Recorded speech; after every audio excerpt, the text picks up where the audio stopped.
میں اسے اپنا محبوب بندہ بنا لیتا ہوں۔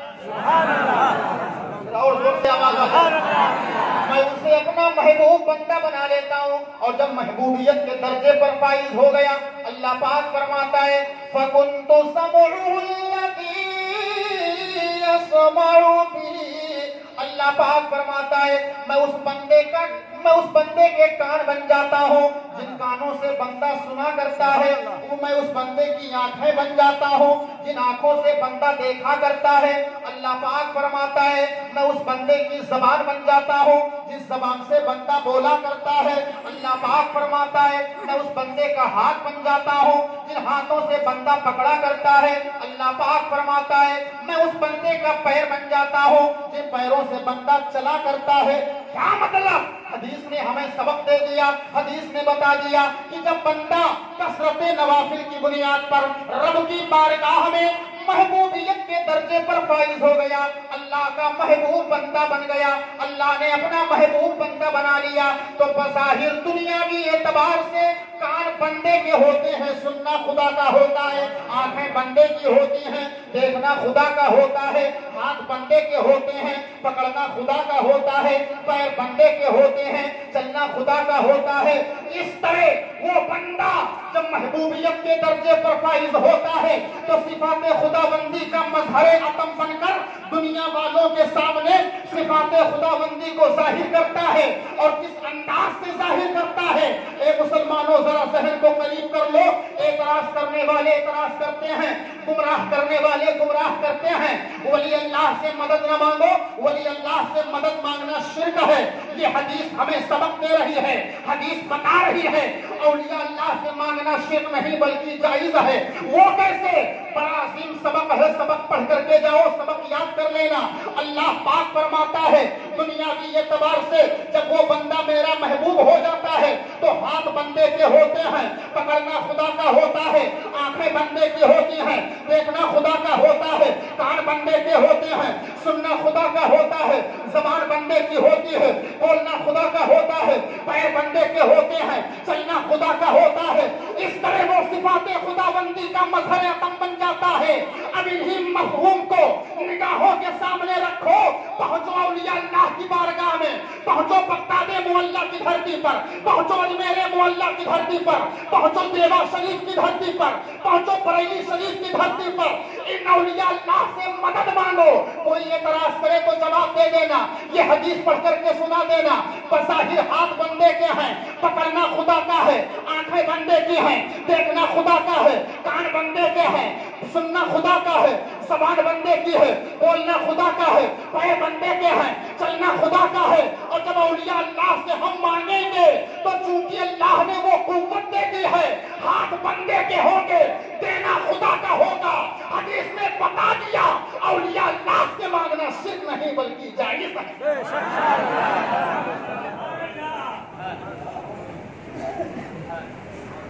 سبق ملا کہ نہیں ملا؟ بولو، اپنے آپ کو کبھی گمراہیت کی دہلیز تک پہنچاؤ گے؟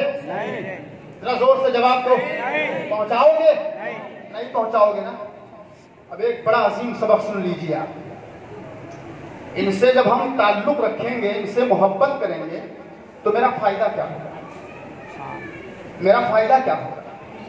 وارث عالم پناہ کے دیوانوں، وارث عالم پناہ کی محفل میں بیٹھے ہوئے، ان سے ہم محبت کریں گے تو میرا فائدہ کیا ہوگا؟ اگر اجازت ہو تو بتا دیں، بتا دیں، سنیں گے تقریر ابھی؟ ہاں سنیں گے۔ آپ لوگ مجھے دیکھیے، اس وقت الحمدللہ سب سے خوبصورت میں ہوں جی، اس لیے کہ ممبر نور پہ بیٹھا ہوں۔ مجھے دیکھیں آپ، ان علماء حضرات کو دیکھیں، سرکار فرماتے ہیں من زار عالما فقط زارنی ومن صافح عالما فقط صافح۔ سرکار کی حدیث پاک ہے۔ میرا فائدہ کیا ہوگا؟ میں نے ایک آیت پڑھی ہے، اللہ پاک فرماتا ہے اہدنا الصراط المستقیم، یہی آیت تو پڑھی ہے نا؟ اس آیت کا تعلق کیا ہے اولیاء اللہ سے؟ ایک آیت اور پڑھی ہے یا ایھا الذین آمنوا اتقوا اللہ وکونوا مع الصادقین، اے ایمان والو اللہ سے ڈرو اور سچوں کے ساتھ ہو جاؤ۔ دنیا میں سب سے بڑا سچا کون ہے؟ سب سے بڑا سچا کون ہے؟ ابھی بتاؤں.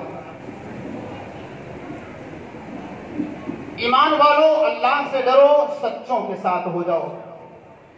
ٹھیک ہے, اللہ سے ڈرنے لگے, سچوں کے ساتھ ہو گئے, پھر فائدہ کیا ہوگا؟ اب سنو, بالکل ذہن قریب کر لینا. توجہ ہے توجہ؟ ہاتھ اٹھا کر بولو, کیونکہ زبردستی میں نکالنے تبدیل کرنا. کھانا اتنا کھاؤ جتنا ہضم ہو جائے, کیونکہ حضور بیٹھے ہوئے ہیں, بزرگوں کو بہت دیر تک بٹھانا یہ بھی ایک توہین ہے, سمجھ لیجیے. لیکن بس آپ کی محبت میں چند منٹ آپ سنیں. اللہ پاک فرماتا ہے اہدنا الصراط المستقیم. کیا فرماتا ہے اللہ پاک؟ ذرا زور سے قرآن کی آیت سے پڑھ لو, ثواب ہو جائے. اس کا معنی کیا ہوتا ہے؟ ہم کسی اور کا ترجمہ نہیں پڑھتے ہیں, اگر پڑھتے ہیں تو اپنے محسن حضور سیدی سرکار اعلیٰ حضرت کا ترجمہ پڑھتے ہیں. بریلی کے تاجدار نے ترجمہ کیا کیا, علماء سے پوچھیں آپ. اعلیٰ حضرت سرکار فرماتے ہیں, ترجمہ کرتے ہیں, میرے مولا مجھے سیدھا راستہ چلا.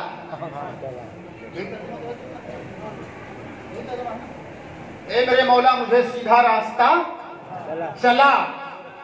ٹھیک, یہ دعائیہ جملہ ہے, میرے مولا سیدھا راستہ چلا. دعا قبول بھی ہوتی ہے, نہیں بھی قبول ہوتی, دعا کرتے رہے. آگے اور جملے ہیں, صراط الذین انعمت علیہم, میرے مولا ان لوگوں کا راستہ چلا جن پر تو نے اپنا انعام نازل کیا. اب وہ کون لوگ ہیں؟ انعم اللہ علیہم من النبیین والصدیقین والشہداء والصالحین. انبیاء کی جماعت ہے, رسولوں کی جماعت ہے, شہداء کی جماعت ہے, صالحین کی جماعت ہے. قرآن شریف نے بھی تفصیل بیان کیا. لیکن مسئلہ یہ ہے, سچوں کے ساتھ ہو جائیں جن پر اللہ نے اپنا انعام نازل کیا ہے, وہ ہم کو ملیں گے کہاں؟ وہ ہیں کہاں آخر کہ ہم سیدھے راستے پر؟ اللہ پاک نے حکم دیا سیدھے راستے. میں دعا کر رہا ہوں, میرے مولا مجھے سیدھا راستہ چلا. اب اور آگے کی آیت سنو.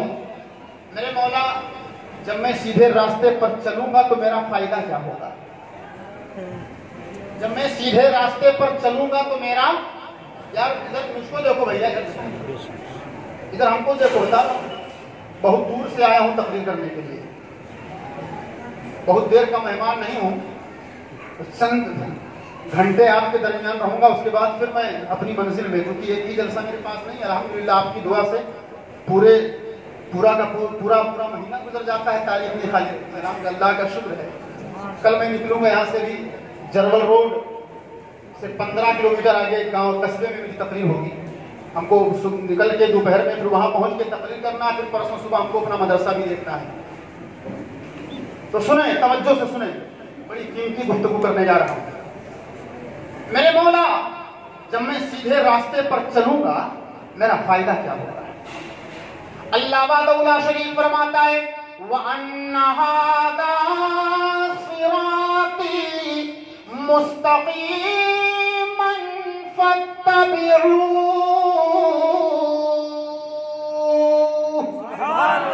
اللہ وحدہ لا شریک فرماتا ہے یہ سیدھا راستہ میرا راستہ ہے, اس کی پیروی کرو, اس راستے پر چلو. وَلَا تَتَّبِعُوا السُّبُلَ, دوسرا راستہ میں اختیار کرو. یہ اللہ پاک نے فرمایا. ایک اور موقع پر اللہ پاک نے فرمایا وَأَنِ اعْبُدُونِي هَذَا صِرَاطٌ مُسْتَقِيمٌ.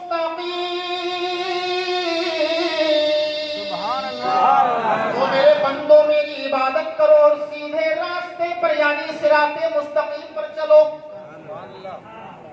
یہ ذہن قریب کر لیجئے گا, میں بہت دور گھما کے بات لا رہا ہوں, ذہن قریب رکھیے گا. اللہ پاک نے فرمایا یہ سیدھے راستے کی پیروی کرو, سیدھا راستہ میرا راستہ. فائدہ کیا ہوگا؟ کائنات کا ہر شخص چاہتا ہے مجھ سے اللہ اس کے رسول راضی ہو جائے, ہم کو ہمارے نبی مل جائیں. نبی کہاں ملیں گے؟ پڑھو قرآن کی آیت. اللہ وحدہ لا شریک فرماتا ہے یاسین والقرآن الحکیم انک لمن المرسلین. علی صراط مستقیم۔ اللہ وحدہ لا شریک فرماتا ہے حکمت والے قرآن کی قسم، او میرے محبوب بے شک تم رسولوں میں سے ہو، حکمت والے قرآن کی قسم میرے محبوب تم سیدھے راستے پر ہو، صراط مستقیم پر ہو۔ ایک جگہ اللہ پاک نے فرمایا او میرے بندو سیدھے راستے پر چلو، اور سیدھے راستے پر چلنے کی ہم دعا بھی کر رہے ہیں، اور سیدھے راستے پر چلیں گے تو اپنا فائدہ کیا ہوگا؟ میں نے یہ قرآن کی آیت پڑھی، دوسری آیت اللہ وحدہ لا شریک فرماتا ہے ان ربی علی صراط مستقیم۔ سبحان اللہ۔ ان کے تاجدار نے ترجمہ فرما دیا بے شک میرا رب صراط مستقیم پر ملے گا۔ اب پتہ یہ چلا اللہ پاک نے فرمایا میرے بندو سیدھے راستے پر چلو، صراط مستقیم پر چلو، اور جب صراط مستقیم پر چلیں گے تو فائدہ یہ ہوگا مجھ کو میرا رب بھی مل جائے گا، میرے رسول بھی مل جائیں گے۔ زور سے یہ فائدہ ہوگا، لیکن اتنی آسانی کے ساتھ نہیں چل سکتے۔ وہ کیسے؟ شیطان کو دیکھا کہ نہیں دیکھا آپ لوگوں نے؟ بولو شیطان کو دیکھا ہے؟ نہیں دیکھا ہے، ہم نے بھی نہیں دیکھا ہے۔ کیسا ہوتا ہے ہم کو نہیں پتا، لیکن یہ بڑا چالاک، کیونکہ معلم الملکوت رہ چکا ہے نا، فرشتوں کا استاد تھا کسی زمانے میں، معلم الملکوت اس کا لقب تھا، اب نہیں ہے۔ یہی ایک فرد ایسا ہے جس کو قیامت تک موت نہیں آئے گی، یہ سن لیجئے، ذہن میں رکھ لیجئے۔ ابلیس کو، شیطان کو کب موت آئے گی؟ جب حضرت اسرافیل علیہ السلام سور پھونکیں گے تب، یہ اس وقت تک زندہ رہے گا۔ یہ باقاعدہ اللہ وحدہ لا شریک سے اس نے وعدہ لے لیا، قرآن کی آیت ہے۔ اللہ وحدہ لا شریک فرماتا ہے وَلَقَدْ خَلَقْنَاكُمْ ثُمَّ صَوَّرْنَاكُمْ ثُمَّ قُلْنَا لِلْمَلَائِكَةِ اسْجُدُوا لِآدَمَ فَسَجَدُوا إِلَّا إِبْلِيسَ لَمْ يَكُنْ مِنَ السَّاجِدِينَ۔ اللہ وحدہ لا شریک نے فرمایا اے آدم میں نے تمہیں پیدا کیا، اور پیدا کرنے کے بعد ثُمَّ صَوَّرْنَاكُمْ تمہاری صورتیں بنائیں، ثم قلنا للملائکۃ اسجدوا لآدم پھر میں نے فرشتوں سے کہا کہ آدم کو سجدہ کرو۔ کس کو سجدہ کرو؟ ذرا زور سے، کس کو سجدہ کرو؟ آدم کو۔ فسجدوا تمام فرشتے سجدہ کر لیے، الا ابلیس تمام فرشتوں نے سجدہ تو کیا لیکن ابلیس نے نہیں کیا۔ قال ما منعك الا تسجد اذ امرتك، اللہ وحدہ لا شریک فرماتا ہے یہ قرآن کی آیت ہے، آخر تجھ کو سجدہ کرنے سے کس چیز نے روکا؟ میں نے سجدہ کرنے کا حکم دیا تجھ کو، اذ امرتک میں نے تجھ کو حکم دیا، لیکن تو نے سجدہ کیوں نہیں کیا؟ تو شیطان کا جواب سنو، اللہ وحدہ لا شریک کلام بلیغ میں فرماتا ہے قال انا خیر من وخلقته من طین۔ سبحان اللہ، سبحان اللہ، سبحان اللہ۔ ایک کا جواب دے رہا ہے کہ میں آگ سے پیدا کیا گیا ہوں۔ کون؟ حضور سے کون؟ آگ سے پیدا کیا گیا، اور آدم علیہ السلام مٹی سے۔ اب یہ وہاں فلسفہ بتا رہا، شیطان وہاں فلسفہ بتا رہا، وہ بھی کس کے سامنے؟ فلسفہ۔ وہ فلسفہ یہ ہے آگ جلاؤ گے تو دھواں اوپر جائے گا کہ نیچے؟ ذرا زور سے بولو، اوپر۔ اور مٹی اوپر پھینکو گے تو جب تک آپ کی طاقت رہے گی اوپر مٹی رہے گی، ورنہ پھر نیچے۔ مطلب یہ ہے دھواں کا اصل مقام اوپر ہے، دھواں کی حیز اوپر ہے اور مٹی کی حیز نیچے ہے۔ تو جو اوپر ہوتا ہے وہ اعلیٰ ہوتا ہے، جو نیچے ہوتا ہے وہ ادنا ہوتا ہے۔ یہ شیطان فلسفہ بتا رہا ہے، انا خیر من میں ان سے بہتر ہوں، خلقتنی من نار مجھ کو آگ سے پیدا کیا ہے، وخلقتہ من طین اور تو نے اس کو مٹی سے بنایا ہے۔ پروردگار عالم میں اعلیٰ ہوں اور اعلیٰ ادنا کو سجدہ نہیں کرتا ہے، اس لیے لیے میں نے سجدہ نہیں کیا۔ اللہ وحدہ لا شریک نے فرمایا قال فخرج، نکل جا، تیرا کام تو ہو گیا، نکل جا۔ قرآن شریف کی آیت ہے مذموما مدحورا، دھتکارا ہوا، پھٹکار کیا ہوا، نکل جا، ہمیشہ کے لیے تو لعنتی ہو گیا۔ اس سے پتہ کیا چلا؟ پتہ یہ چلا کہ رب کی بارگاہ میں علم نہیں دیکھا جاتا ہے، محبت دیکھی جاتی ہے۔ اب ایک جملے کی اور وضاحت کر دوں، میں نے کتابوں میں پڑھا ہے حضرت آدم علیہ السلام کو جب فرشتوں نے سجدہ کیا تھا تو ایک سجدہ کیا تھا یا دو سجدہ کیا تھا؟ کتنے سجدے؟ دو سجدے کیے تھے نا، لیکن اللہ پاک نے ایک سجدہ کا حکم دیا تھا، دو سجدہ کیوں کیا؟ ایک ہی سجدہ کرنے کا حکم دیا تھا، فرشتوں نے دو سجدے کیوں کیے؟ اس کی وجہ سنو، بڑی حکمت پوشیدہ ہے۔ نماز ہم اور آپ پڑھتے پڑھاتے ہیں، 24 گھنٹے میں 5 وقت کی نماز فرض ہے، ظہر، عصر، مغرب، عشاء، فجر۔ فجر کی نماز پڑھنے گئے، 4 رکعت پڑھ کے واپس آ گئے، ظہر کی نماز کے لیے گئے، 12 رکعت پڑھ کے آ گئے، اسی طرح 5 ٹائم گئے، نماز پڑھ کر کے چلے آئے۔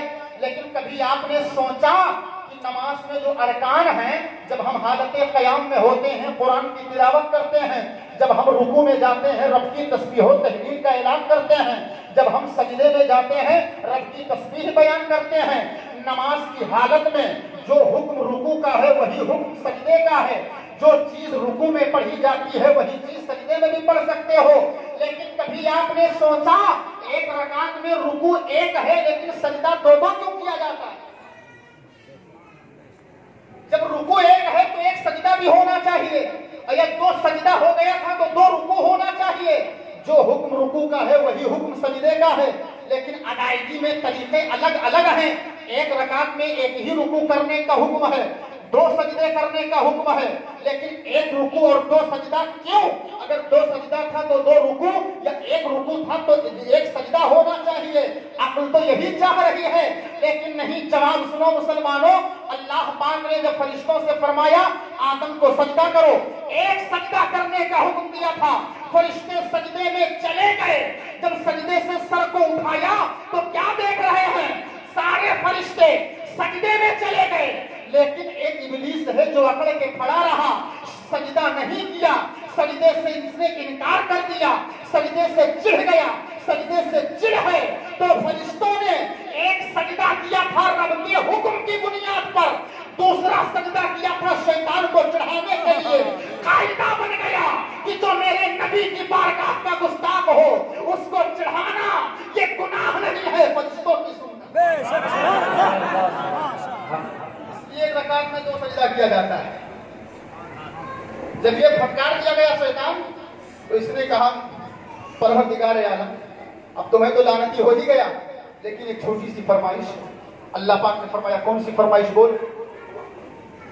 قال انظرنی الی یوم یبعثون، قرآن کی آیت ہے، میں اس وقت تک مہلت مانگتا ہوں، زندہ رہنا چاہتا ہوں جس دن لوگ اٹھائے جائیں گے، یعنی قیامت کے دن جب حضرت اسرافیل علیہ السلام سور پھونکیں گے اس وقت تک میں مہلت مانگتا ہوں۔ تفسیر کی کتابوں میں لکھا ہے کیونکہ موت کی سختی سے بچنا چاہتا تھا، اب چونکہ یہ اپنا علم بڑھا رہا ہے نا، صلاحیت دکھا رہا ہے، کیا اللہ پاک نے فرمایا چل تیری فرمائش قبول۔ الی یوم وقت معلوم، قرآن شریف کی آیت ہے وقت معلوم تک شیطان کو موت نہیں آئے گی۔ وقت معلوم کیا چیز ہے؟ نفخہ اولا، حضرت اسرافیل علیہ السلام جب سور پھونکیں گے اس کو وقت معلوم کہا جاتا ہے، یہ تفسیر میں لکھا ہوا ہے۔ وقت معلوم ہے، اس وقت تک شیطان کو موت نہیں آئے، تو آخر اتنی لمبی زندگی لے کر کے شیطان کرے گا کیا کرتا؟ اب شیطان کی چالاکی دیکھو، اللہ پاک قرآن شریف میں فرماتا ہے شیطان نے کہا قال ربی فبما اغویتنی لاقعدن لهم صراطک المستقیم، اے پروردگار عالم تو نے مجھے گمراہ کیا اور میں تیرے بندوں کو گمراہ کرنے کے لیے سیدھے راستے پر بیٹھ جاؤں گا اور بندوں کی ٹانگ میں رہوں گا، ان کو گمراہ کروں گا، صراط مستقیم پر بیٹھوں گا۔ یہ قرآن کی آیت ہے۔ کہاں بیٹھے گا؟ صراط مستقیم پر بیٹھے گا نا. یہ قرآن شریف کیا ہے. اچھا ایک بات جملے معترضہ کے طور پر عرض کر دوں. دنیا والوں کا نظام دیکھو. ایک انسان کی اپنی سمجھ کی بات ہوتی ہے نا. اگر میں آپ کو ڈائریکٹ جانور کہہ دوں تو بولو ناراض رہو گے کہ خوش ہو جاؤ گے؟ ذرا زور سے بولو. ناراض ہو جاؤ گے نا. یہ انسانیت بھی نہیں کہ میں آپ کو جانور کہہ دوں. لیکن آپ کو شیر کہہ دوں تب، شیر کہہ دوں تب بھول کے غبارہ ہو جاؤ گے. مجھ کو مولانا صاحب نے شیر کہہ دیا. اگر نادان یہ بھی نہیں معلوم شیر جانور ہی ہوتا ہے. یہ تو سوچا ہوتا شیر تو جانور ہی ہوتا ہے نا. لیکن جانور کہنے پر آپ ناراض ہو گئے، شیر کہنے پر پھول کے غبارہ ہو گئے. یہ انسان کی سمجھ کی بات ہے. جب اولیاء اللہ کے تصرفات کی بات کرو تو شرک کا فتویٰ لگاتے ہیں، اور جب شیطان کی قوت کی بات کرو تو آنکھ بند کر کے قبول کر لیتے ہیں. ہاں شیطان کو اتنا پاور تھا، صحیح بات. آنکھ بند کر کے قبول کر لیں گے. اور میرا عقیدہ ہے اللہ اپنے نیک بندوں کو وہ طاقت و قوت دیتا ہے کہ ان کی قوت کے آگے شیطان کی طاقت ہیج ہو جاتی ہے. پڑھو بخاری شریف کی حدیث. بخاری شریف کی حدیث ہے. حضرت ابو ہریرہ کو سرکار نے رمضان شریف کے مہینے میں زکوٰۃ کے مال کی نگرانی کے لیے مقرر کر دیا. رمضان شریف میں زکوٰۃ کے مال اکٹھا کیے جاتے تھے، پھر عید کے دن فقراء مساکین میں بانٹے جاتے تھے. علماء بیٹھے ہیں، آپ پوچھ سکتے ہیں اس کے لیے. حضرت ابو ہریرہ کی ڈیوٹی لگ گئی کہ آپ اس کی نگرانی کرو، رات میں اس کی رکھوالی کرو. حضرت محمد بن سیرین سے یہ حدیث روایت ہے. توجہ ہے، تقریر کریں، ختم کر دیں، کریں تقریر. جتنے لوگ سننا چاہیں تو ذرا زور سے بولو سبحان اللہ. ماشاء اللہ. سنو حضرت محمد بن سیرین سے حدیث مروی ہے. عن ابی ہریرہ رضی اللہ تعالی عنہ قال وکلنی رسول اللہ صلی اللہ تعالی علیہ وآلہ وسلم بحفظ زکاة رمضان فاتانی آتٍ فجعل يحسو من الطعام فأخذت وقلت والله لأرفعنك إلى رسول الله صلی اللہ تعالی علیہ وآلہ وسلم فقال دعني فإني محتاج وعلي عيال وحاجة شديدة. حضرت ابو ہریرہ نگرانی کر رہے ہیں، اور جب نگرانی کر رہے ہیں رات میں یہ فرماتے ہیں ایک چور آیا. کون آیا؟ زور سے کون آیا؟ ایک چور آیا. چور چوری کرنے کے لیے. اور